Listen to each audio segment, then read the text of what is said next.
Good evening. My name is Roger Patterson. I organise the lectures for the National Honey Show, which starts at tomorrow at the Sandown Park Racecourse at Esher in Surrey. I think we've got an exciting programme, and I've got with me one of our speakers, Martin Jerfer, who has flown in from Paris today.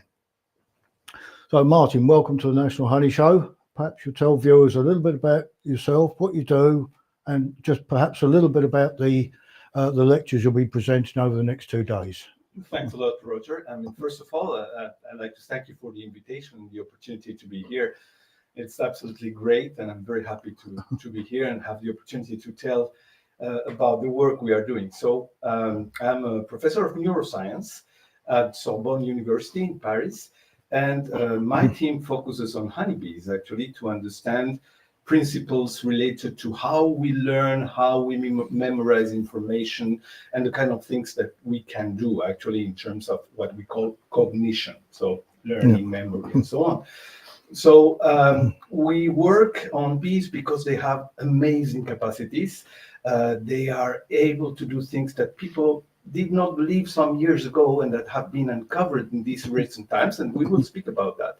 So for instance, if I tell you that bees can count, could you imagine that? And the question would be how they do that.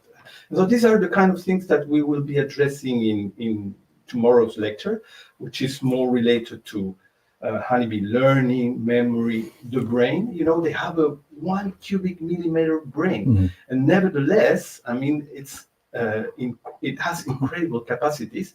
And the question is why, or what is in this brain which gives this particular power to this little creature. So these are some of the things that we will be speaking about tomorrow. And after tomorrow, I will be speaking about another topic, which is very interesting to us, which is the pheromone topic. Brilliant. So you know that bees rely on pheromones, which are basis of the social organization.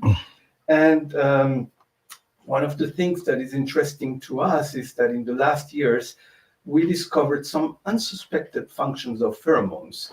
And that's one of the things I like to mention. I mean, pheromones are not just helping bees to communicate with each other, but they may also have some unsuspected effects on learning and memory too. So these are some of the topics we will be addressing in this meeting. Thank you very much. Do you mean all bees or just honeybees? Do you work on solitary bees? Thanks for the question. The team is actually focusing on insects. We use some fruit flies because you can manipulate genes and things like that. But the star of the team is for sure the honeybee. That's the main interest.